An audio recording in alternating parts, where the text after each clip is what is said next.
Assalamualaikum warahmatullahi wabarakatuh.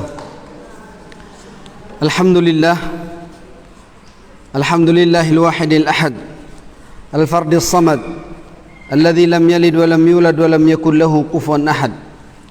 Asyhadu an la ilaha illallah wa asyhadu anna Muhammadan abduhu wa rasuluh. Arsalahu bil haqqi basyiran wa nadhira.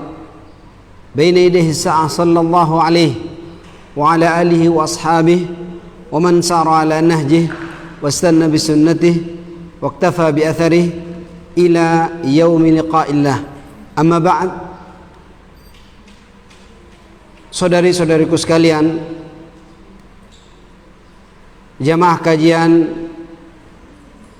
ummahat Pemperas Aisyah yang dirahmati Allah Subhanahu wa taala, setelah muji kebesaran Allah Subhanahu wa taala dengan banyak mengucapkan alhamd atau puji-pujian atasnya dan bersalawat kepada Nabi kita Muhammad sallallahu alaihi wasallam,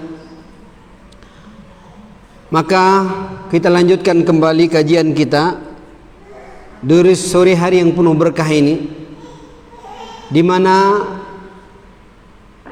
pada kesempatan ini kita akan berbicara tentang fadl syahadatain, keutamaan syahadatain, yakni ungkapan asyhadu an la ilaha illallah wa asyhadu anna Muhammadar Rasulullah. Pada pertemuan yang lalu saya sudah menjelaskan tentang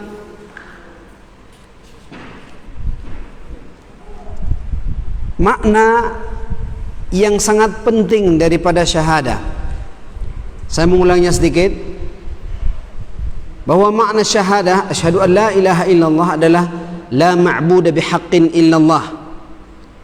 Tidak ada sesembahan, tidak ada yang berhak diibadahi dengan benar kecuali Allah Subhanahu wa taala.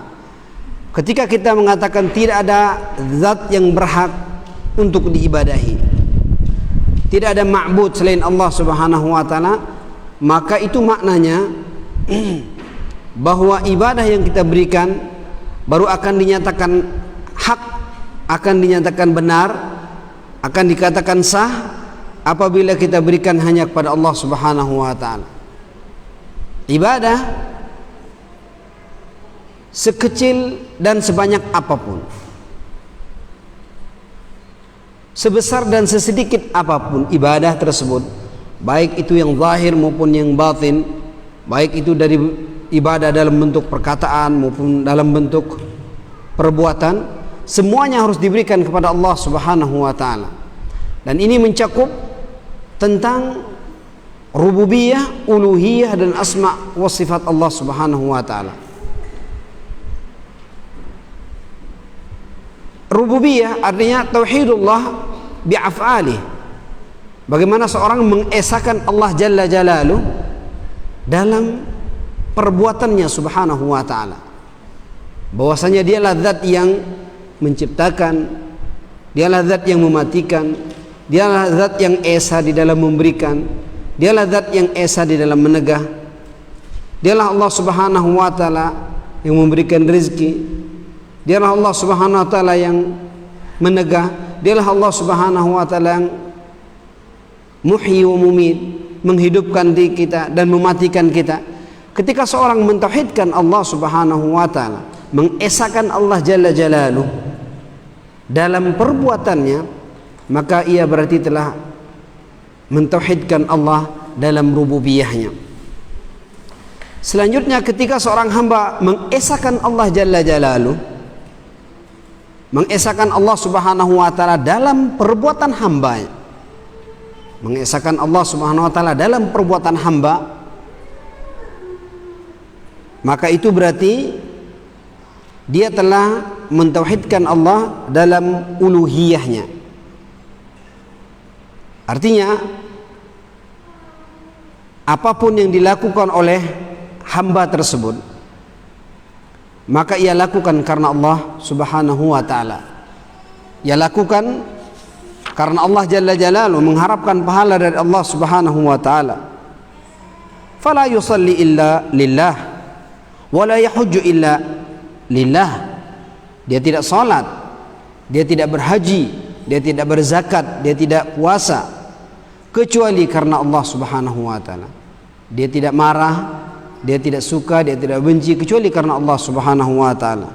Maka apapun yang dilakukan oleh hamba tersebut, ia lakukan karena Allah Subhanahu wa taala. Itulah makna dari mengesahkan Allah di dalam uluhiyahnya. Kemudian yang berikutnya, cakupan yang termaktub di dalam syahadah yang pertama, asyhadu an la ilaha illallah, adalah bagaimana mensifati Allah Subhanahu wa taala dengan sifat yang ia sifatkan dirinya di dalam Al-Quran atau disifati oleh Rasulullah sallallahu alaihi wasallam dalam sunnah yang sahihah,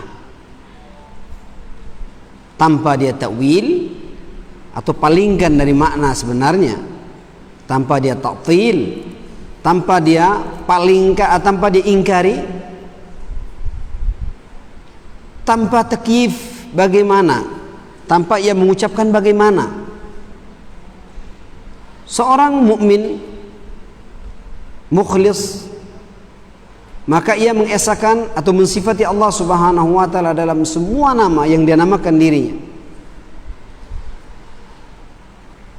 atau semua sifat yang ia sifati dirinya, atau disifati oleh Rasul sallallahu alaihi wasallam dalam sunnahnya. Maka orang tersebut berarti telah mentauhidkan Allah, mengesahkan Allah Subhanahu wa taala di dalam asma was sifat, di dalam nama-nama dan sifat-sifatnya. Nama yang maha bagus, kemudian sifat-sifatnya yang maha indah, yang maha tinggi. Ahibati fillah, itu makna dari potongan pertama syahadahnya seseorang, asyhadu an la ilaha illallah. Adapun asyhadu anna Muhammadar Rasulullah, ini terkait tentang beberapa hal. Pertama, ta'atuhu fima amar, dia taat kepada Rasul yang mulia sallallahu alaihi wasallam terhadap apa yang dia diperintahkan.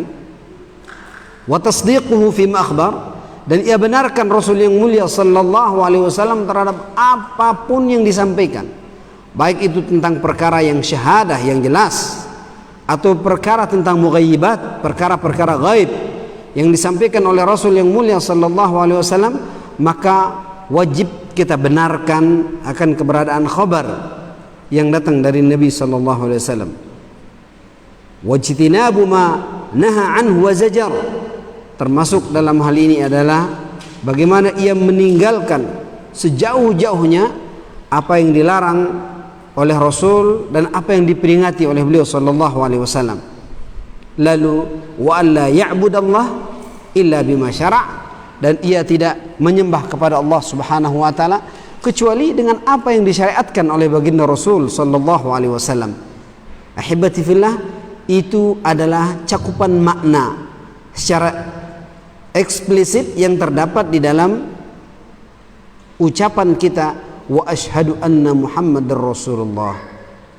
Jadi bagian pertama asyhadu an la ilaha illallah mencakup di situ, setelah maknanya la ma'budu bihaqqin illallah adalah bagaimana mentauhidkan Allah di dalam rububiyahnya, uluhiyahnya, dan asma wa sifatnya. Adapun makna dari bagian yang kedua, wa asyhadu anna Muhammadar Rasulullah, adalah bagaimana kita taat terhadap apa yang beliau perintahkan, kita benarkan apa yang beliau bawa berupa kabar, kita tinggalkan sejauh-jauhnya apa yang beliau larang, dan kita tidak beribadah kecuali dengan apa yang disyariatkan oleh beliau sallallahu alaihi wasallam. Ketika hal-hal ini telah terrealisasi dalam diri seseorang, maka ketahuilah ia sudah mendapatkan keberuntungan yang besar. Di saat di sana beberapa orang atau banyak orang yang mengaku mengucapkan syahadat alla ilaha illallah, akan tetapi terjadi kontradiksi, terjadi pertentangan dengan apa yang ucapkan dengan apa yang ia perbuat. Misalkan ia masih mengatakan ada yang memberi manfaat dan mudarat kecuali Allah, ada yang memberi manfaat dan mudarat selain Allah Subhanahu wa taala, atau ia beribadah kepada selain Allah Subhanahu wa taala, atau ia tidak percaya dengan nama-nama dan sifat-sifat Allah Subhanahu wa taala, maka ini adalah mukhillun bitauhid, bisa mengurangi tauhidnya seseorang. Sebagaimana di sana banyak orang yang ketika ia mengucapkan wa asyhadu anna Muhammadar Rasulullah, akan tetapi tidak taat terhadap beliau, tidak benarkan kabar yang beliau bawa, tidak meninggalkan apa yang beliau larang, dan masih beribadah dengan cara yang bid'ah, dengan cara yang baru yang dibikin, tidak disyariatkan oleh Muhammad sallallahu alaihi wasallam, maka ini adalah mengurangi sekali lagi tentunya apa yang ia ucapkan dalam penggalan kedua, yakni wa asyhadu anna Muhammad Rasulullah. Maka sekali lagi saya katakan, beruntung dan beruntunglah orang yang bisa mentahqiq, merealisasikan makna yang benar dari asyhadu an la ilaha illallah wa asyhadu anna Muhammadar Rasulullah.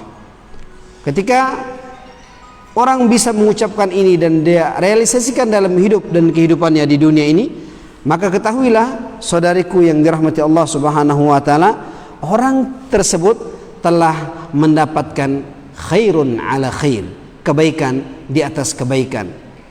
Ketahuilah orang yang telah bersyahadah kemudian merealisasikan syahadahnya tersebut dalam bentuk perbuatan, maka orang tersebut telah mendapatkan fadl, telah mendapat keutamaan, dan telah mendapatkan garansi yang diberikan oleh Nabi sallallahu alaihi wasallam dalam hadisnya, atau diberikan oleh Allah Subhanahu wa taala di dalam ayat-ayat Al-Qur'anul Karim. Garansi yang saya maksud adalah bagaimana ketika ia mengucapkan syahadah, kemudian dia mampu merealisasikan, memahami akan makna yang termaktub di dalamnya, maka dia mendapatkan fadlus syahadah, keutamaan tentang ucapan asyhadu an la ilaha illallah wa asyhadu anna Muhammad Rasulullah, yang akan kita bahas pada kesempatan ini. Yang pertama kita katakan di antara keutamaan yang sangat banyak ketika seorang mampu mengucapkan asyhadu an la ilaha illallah wa asyhadu anna Muhammad Rasulullah adalah bahwasanya orang yang mengucapkan hal tersebut, maka sungguh ia telah mendapatkan kebaikan yang amat sangat banyak. Hadis Abdullah ibn Umar radhiyallahu anhuma qala Rasulullah sallallahu alaihi wasallam, buniyal islamu ala khamsin, syahadati an la ilaha illallah wa anna Muhammadar Rasulullah wa iqamis salah wa ita'iz zakah wal haji wa shaumi Ramadan. Hadis yang pertama yang menunjukkan atas keutamaan syahadatain yang kita ucapkan tersebut adalah hadis Abdullah ibn Umar. Abdullah ibn Umar ini adalah salah satu di antara al-abadilah al-arba'ah yang banyak meriwayatkan hadis. Abdullah putra daripada Umar, putra daripada Al-Khattab. Ahibati fillah, Nabi SAW mengatakan bunyal islamu ala khams, Islam itu dibina, Islam itu dibangun berdasarkan 5 pondasi yang paling utama, di mana satu di antara yang lainnya adalah saling menguatkan dan tidak bisa dipisah-pisahkan, merupakan satu kesatuan yang utuh. Nabi mengatakan syahadati an la ilaha illallah, yang pertama sekali adalah ketika seorang mengucapkan syahadah la ilaha illallah wa anna Muhammadur Rasulullah. Dalam syahadahnya seseorang, dia tidak cukup untuk mengatakan asyhadu an la ilaha illallah, tapi dia datangkan syatr tsani, yakni wa anna Muhammadur Rasulullah. Maka karena itu tidak dipisahkan menjadi asyhadu an la ilaha illallah misalnya satu, kemudian wa anna Muhammad Rasulullah dua, tidak, karena ini merupakan satu kesatuan di mana iman seseorang akan bermanfaat, iman seseorang kepada Allah Subhanahu wa taala akan bermanfaat, atau syahadah seorang kepada Allah akan bermanfaat ketika ia bersyahadah pula bahwasanya Muhammad adalah Rasulullah. Dan sebaliknya juga tidak akan bermanfaat syahadahnya seseorang atas Nabi yang mulia sallallahu alaihi wasallam apabila ia tidak bersyahadah terhadap Allah Subhanahu wa taala. Maka menjadi satu kesatuan yang tidak terpisahkan. Wa iqamis salah, lalu setelah ia syahadah, ia dirikan salat sesuai dengan rukun dan syaratnya. Ia dirikan salat untuk mengharapkan keridhaan Allah Jalla Jalaluhu. Wa ita'iz zakah, ketika ia diberikan harta, kemudian cukup haul dan cukup nisabnya, maka ia keluarkan zakat dari harta tersebut. Wal haji, dan ketika diberikan kemampuan untuk safar, untuk musafir, diberikan kemampuan zad, memiliki bekal, maka ia melaksanakan haji ke Baitullahil Haram. Dan yang terakhir adalah wasawmi Ramadan, dan berpuasa pada bulan Ramadan, yang kemudian ini kita kenal dengan istilah yakni rukun Islam tersebut. Maka ikhwas sekalian yang dirahmati Allah, hadis ini menjadi jaminan, menjadi garansi bahwasanya siapa yang mengucapkan syahadah akan mendapatkan kebaikan. Hadis ini menjelaskan kepada kita bagaimana fadlus syahadatain, keutamaan yang namanya syahadah, di mana diletakkan pada poin pertama pada hadis yang mulia ini, yakni syahadati an la ilaha illallah wa anna Muhammadar Rasulullah. Hadis yang kedua, hadis Ubadah bin Samit, qal sami'tu Rasulullah sallallahu alaihi wasallam yaqul man syahida an la ilaha illallah wa anna Muhammadar Rasulullah harramallahu alaihi an-nara. Hadis diriwayatkan oleh Imam Muslim dalam kitab Al-Iman dan yang lain. Apa maknanya? Hadis Ubadah bin Samit radhiyallahu anhu, dia mengatakan sami'tu Rasulullah, saya mendengar Rasul yang mulia sallallahu alaihi wasallam mengatakan man syahida la ilaha illallah. Kata Ubadah bin Samit, saya mendengar langsung.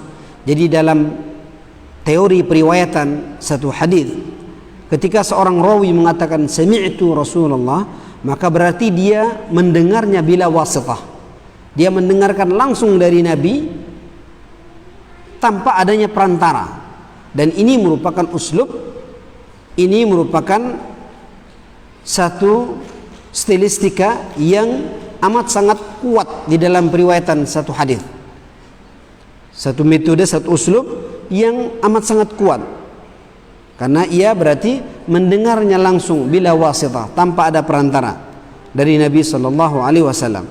Jadi dikatakan man syahida an la ilaha illallah, barang siapa yang bersaksi, bersyahadah bahwasanya tidak ada ilah selain Allah Subhanahu wa taala, wa anna Muhammadar Rasulullah, dan bahwasanya Muhammad adalah utusan Allah, harramallahu alaihi an-nara, Allah Subhanahu wa taala akan mengharamkan bagi orang tersebut an-nar. Ini kabar gembira yang betul-betul luar biasa. Bagaimana ketika seorang yang banyak dosa, seorang yang banyak khilaf, seorang yang banyak keliru, lalu kemudian mengucapkan syahadah khalisan min qalbi, secara ikhlas dari dalam hati, aliman bima'aniha, dengan dia mengetahui makna-maknanya, amilan bimadluliha, dia mengamalkan apa yang menjadi tuntutan syahadah tersebut, maka ketahuilah orang tersebut Allah Subhanahu wa taala haramkan neraka atasnya. Harramallahu alaihi an-nar. Allah Subhanahu wa taala akan mengharamkan bagi orang tersebut an-nar, yakni neraka. Kemudian hadis yang ketiga menunjukkan atas fadl tauhid, keutamaan tauhid, juga dari Ubadah bin Samit, sahabat yang mulia radhiyallahu anhu ardhah. Ketika ia mendengar Nabi sallallahu alaihi wasallam mengatakan man qala asyhadu an la ilaha illallah wahdahu la syarikalah, siapa di antara kita, siapa di antara muslim, di antara muslimah, di antara mukmin, di antara mukminah yang mengucapkan asyhadu an la ilaha illallah wahdahu la syarikalah, Saya bersaksi bahwasanya tidak ada ilah selain Allah dan bahwasanya tidak ada sekutu baginya. Wa anna Muhammadan abduhu wa rasuluh, dan bahwa Nabi Muhammad adalah abduhu wa rasuluhu, adalah hamba dan rasulnya. Nabi bukanlah malaikat, Nabi bukanlah sebagaimana akidahnya orang-orang Nasara mengatakan Isa adalah anak Allah Subhanahu wa taala, atau Yahudi Uzair adalah anaknya Allah.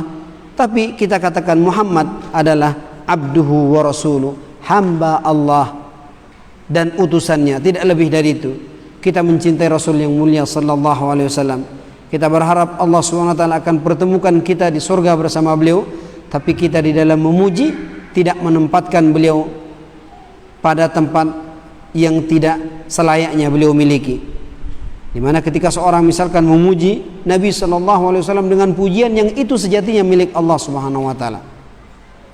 Dan ini berlebihan. Ini berlebihan. Kita mencintai beliau, kita kepingin Allah Subhanahu wa taala mengumpulkan kita di surga bersama beliau, akan tetapi kita tetap memposisikan beliau sallallahu alaihi wasallam pada posisinya. Di antara orang yang terkesan berlebihan di dalam memuji beliau misalkan, yakni qasidah yang sangat masyhur yang mengatakan wa min ilmika ilman lauhi wal qalam. Di antara ilmu engkau wahai Muhammad adalah ilmumu tentang lauhil mahfuz dan ilmumu tentang al-qalam. Ini tentunya adalah berlebihan di dalam memuji beliau sallallahu alaihi wasallam. Karena itu adalah hak prerogatif Allah, karena itu adalah ilmu Allah. Nabi sallallahu alaihi wasallam tidak mengetahui yang gaib kecuali yang diberitahukan oleh Allah Subhanahu wa taala. Karena beliau adalah abad, karena beliau adalah hamba dan utusan Allah Subhanahu wa ta'ala. Jadi ketika kita bersaksi dengan persaksian seperti itu, wa an Isa Abdullah wa ibnu amatih, dan kita bersaksi bahwasanya Isa itu adalah hamba Allah, tidak seperti keyakinan orang-orang Nasara yang mengatakan Isa ibnullah, atau Isa adalah anak Allah, atau Isa adalah bagian dari Allah, atau yang kemudian dikenal dengan akidah Trinitas. Tidak.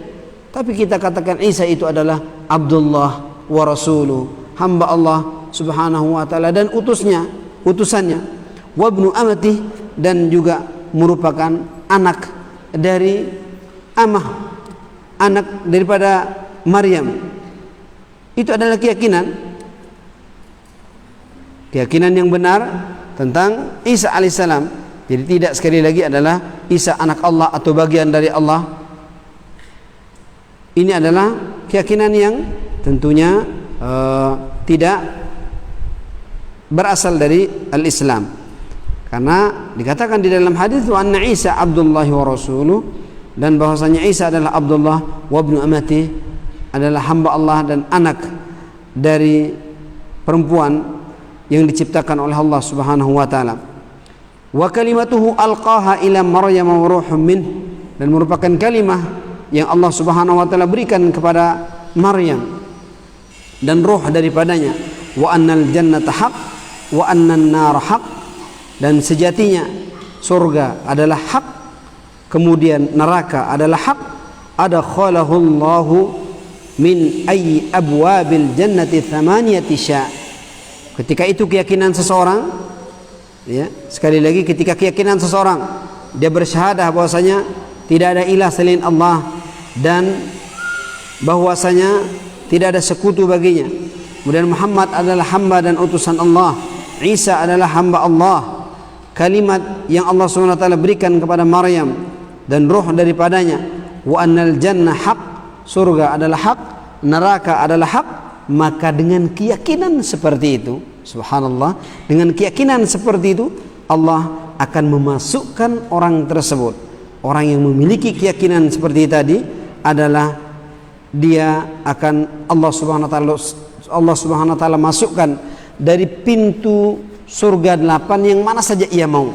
Subhanallah, merupakan fadl, merupakan keutamaan yang luar biasa.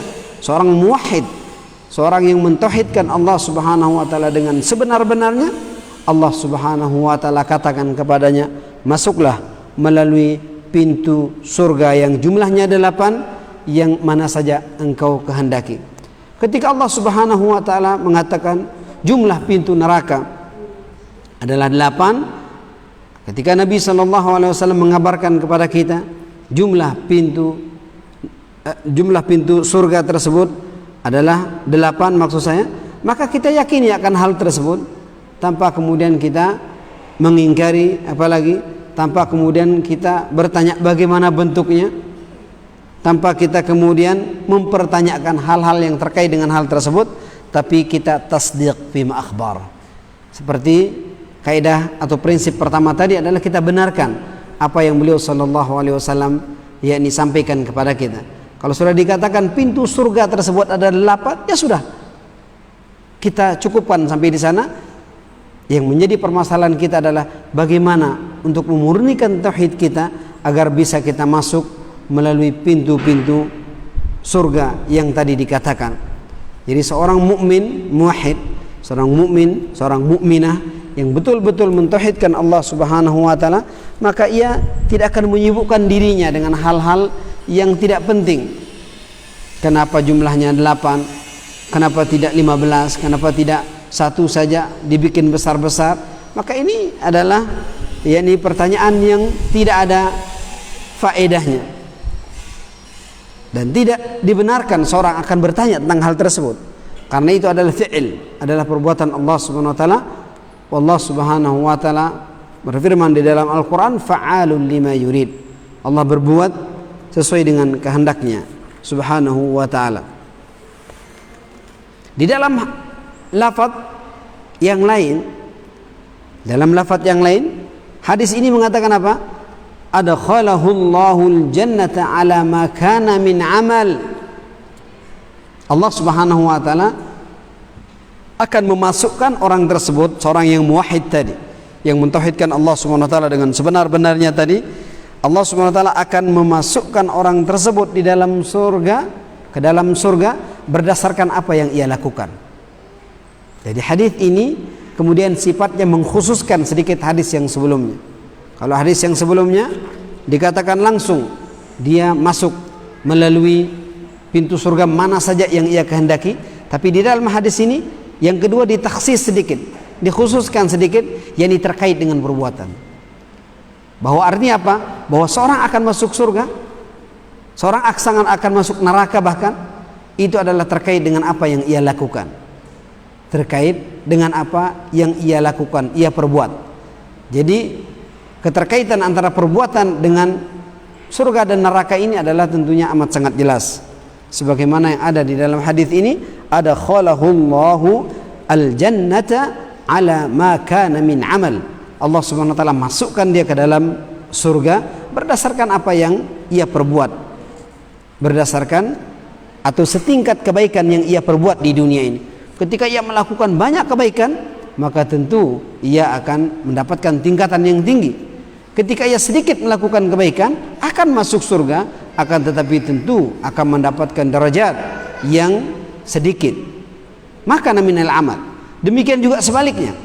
Ketika seorang berbuat jahat dan banyak berbuat jahat, banyak berbuat yang tidak baik, Allah Subhanahu wa taala akan kemudian memasukkannya ke dalam neraka sesuai dengan perbuatannya.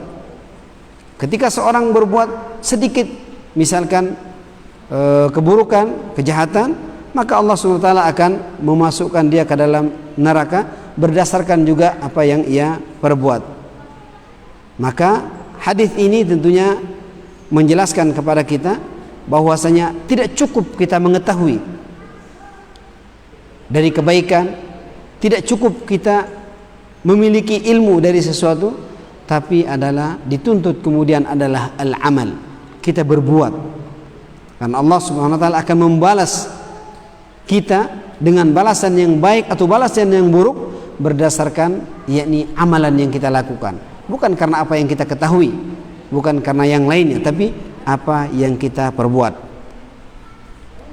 Ikhwati fillah, saudari-saudari sekalian, para ummahat yang dirahmati Allah Subhanahu wa taala, itu hadis yang ketiga. Hadis yang keempat,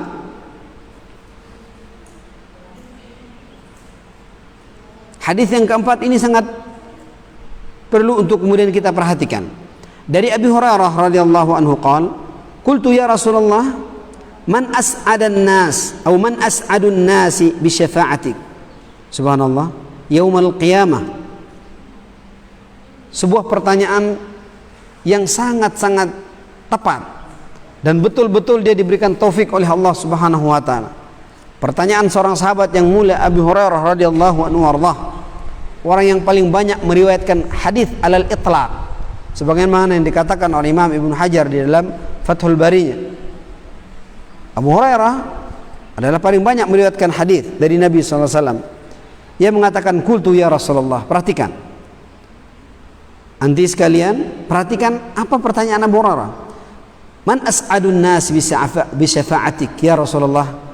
Siapakah, pertanyaan beliau, ya Rasulullah, siapakah orang yang paling akan berbahagia dengan syafaatmu kelak pada hari kiamat? Allahu Akbar. Semoga kita termasuk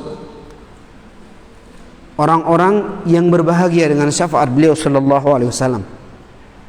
Man as'adun nas bi syafa'atik yaumil qiyamah.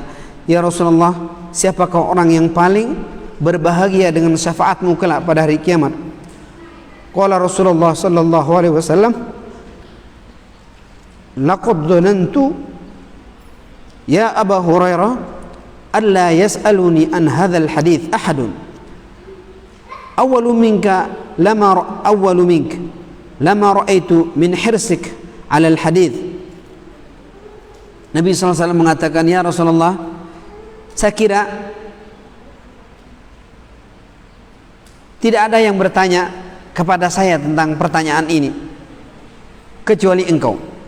Artinya seolah-olah Nabi SAW mengatakan tidak ada orang yang pertama bertanya kepada saya tentang ini selain engkau. Lamma ra'aitu min hirsik 'alal hadits, manakala saya melihat bagaimana hirsmu atas hadis, maka Nabi SAW menjawabnya.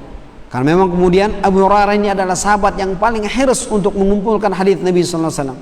Bahkan Abu Hurairah rela tidak keluar dari masjid, rela untuk merebut bagaimana untuk bisa menyiapkan Rasul tempat wudhunya, untuk menyiapkan Rasul air untuk dia pakai berwudhu. Beliau tidak membiarkan sedetik pun waktu yang ada kecuali beliau ingin talaqi, kecuali dia ingin belajar, kecuali dia ingin mendapatkan faedah dari Nabi SAW. Sampai diakui oleh Nabi akan hirsnya, akan keinginannya untuk belajar. Maka wajar kemudian ketika beliau adalah orang yang paling banyak meriwayatkan hadis alal itlaq. Bahkan Nabi SAW mengkhususkan tempat di Masjid Nabawi yang dikenal kemudian dengan istilah Ashabus Suffah, yakni kumpulan orang-orang miskin di mana mereka tidak memiliki pekerjaan, tidak memiliki penghasilan tetap, namun mereka tetap mulazamah Nabi SAW, dan diketuai mereka itu adalah oleh Abu Hurairah. Jadi bisa dipastikan kemudian karena memang Abu Hurairah adalah mewakafkan dirinya untuk Islam, mewakafkan dirinya untuk Rasul SAW, maka ia terus dan terus belajar. Di antara pertanyaan dia adalah seperti ini, siapakah yang paling bahagia dengan syafaatmu kelak pada hari kiamat ya Rasulullah?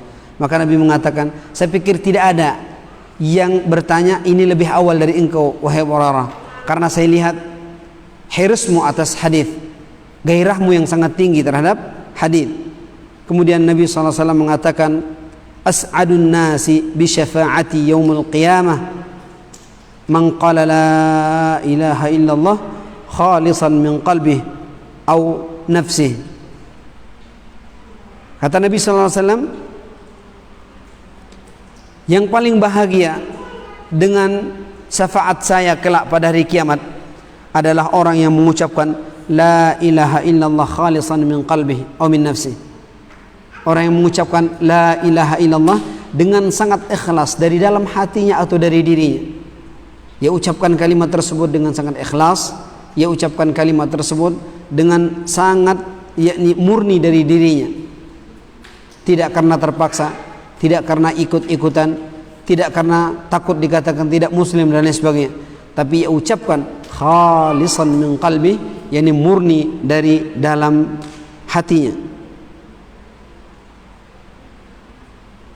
Ahibati fillah, saudari-saudari sekalian, itu adalah sekali lagi merupakan hadis yang memberikan kabar gembira kepada kita ketika kita mengucapkan la ilaha illallah murni dari dalam hati kita, murni dari diri kita, maka kita dengan sebab itu akan mendapatkan atau akan menjadi orang yang paling beruntung dengan syafaat Nabi kita Muhammad sallallahu alaihi wasallam. Semoga kita termasuk orang-orang yang mendapatkan syafaat beliau kelak di hari akhir. Amin ya rabbal alamin.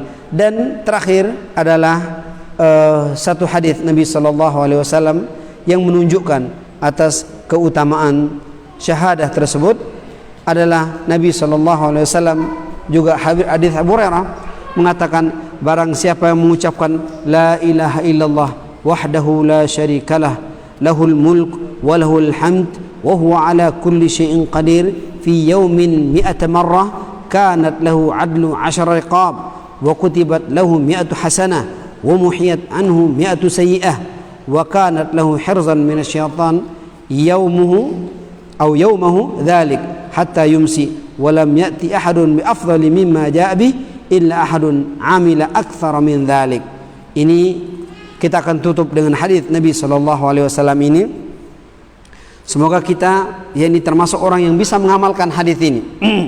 Dan ini kita upayakan sebisa mungkin, sesempit apapun kondisi kita, sesusah apapun kita, sesenang apapun kita, tolong amalkan hadis ini. Hadis yang muttafaqun alaih. Ketika ini kita amalkan, maka faedahnya amat sangat banyak. Apa ungkapan tersebut? Kata Nabi sallallahu alaihi wasallam, barang siapa mengucapkan la ilaha illallah wahdahu la syarikalah lahul mulk wa lahul hamd wa huwa ala kulli syai'in qadir. Sekali lagi, dan saya ini yakin semua kita sudah menghafalnya. Nabi SAW mengatakan, barang siapa mengucapkan la ilaha illallah wahdahu la syarikalah lahul mulk wa lahul hamd wa huwa ala kulli syai'in qadir. Yani hanya 5 potongan saja. La ilaha illallah wahdahu la syarikalah lahul mulk wa lahul hamd wa huwa ala kulli syai'in qadir.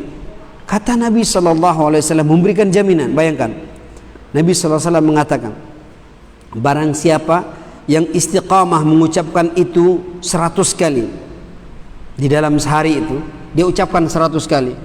Mungkin habis salat subuh kita ucapkan, atau habis salat asar kita ucapkan 100 kali. Apa yang terjadi? Kanat lahu adlu 10 riqab. Maka seolah orang tersebut telah membebaskan 10 orang budak. Pembebasan budak adalah memerlukan biaya yang mahal, karena kita harus menebus dari orang yang membelinya. Takkanlah kalau zaman sekarang kita harus mengeluarkan puluhan, bahkan mungkin ratusan juta untuk bisa membebaskan satu orang budak. Dan termasuk ketika seorang itu bisa memiliki budak, maka dia termasuk orang kaya, dia termasuk maula. Bahkan nanti ketika budaknya dia bebaskan, lalu kemudian budaknya kaya, maka sayyidnya ya, atau mantan sayyidnya itu, dia mendapatkan warisan dari budak tersebut. Luar biasa. Jadi dia seolah-olah membebaskan 10 orang budak. Wa kutibat lahu 100 hasanah, dan ditulis baginya adalah 100 kebaikan. Wa muhiyat anhu 100 sayyi'ah, dan dihapus bagi orang tersebut 100 keburukan dia. Dan terakhir, wa kanat lahu hirzan minasyaitan, dan adalah dia punya tameng dari syaitan. Dia punya alat penangkal dari syaitan. Artinya syaitan, jin yang akan berniat buruk sama dia, dia tidak akan mampu untuk berbuat buruk sama orang tersebut. Karena pada hari itu ia telah membacanya 100 kali. Bahkan dikatakan oleh Nabi, dan tidak ada orang yang lebih afdal dari dia, kecuali ada orang lain lagi yang membaca lebih dari itu. Subhanallah. Tidak ada orang yang lebih afdal dari dia, kecuali ada orang yang membaca lebih dari itu. Ucapan la ilaha illallah wahdahu la syarikalah lahul mulk wa lahul hamdu wa ala kulli syai'in qadir. Ini luar biasa. Saya teringat dengan apa yang dikatakan oleh Syekh Abdul Wahid Abdul Salam Bali, yakni peruqyah internasional itu, ketika dalam bukunya Wiqayatul Insan minal Jinni Wasyaitan, ia bercerita tentang suatu kasus. Jadi kasusnya begini, dia pernah meruqyah seseorang, Dia pernah meruqyah seseorang, lalu kemudian begitu dibacakan ayat-ayat ruqyah, kata beliau, begitu saya bacakan padanya ayat-ayat ruqyah, lalu orang ini pingsan. Dan berbicaralah dari dia jin yang masuk sama orang tadi. Jin itu mengatakan, setelah disuruh keluar, jin itu mengatakan, saya akan keluar dari orang ini dengan syarat saya akan masuk sama kamu. Kata Wahid bin Abdul Salam Bali dalam kitabnya itu, saya katakan, ya silakan kalau memang kamu diizinkan oleh Allah Subhanahu wa taala. Terjadi hening sejenak.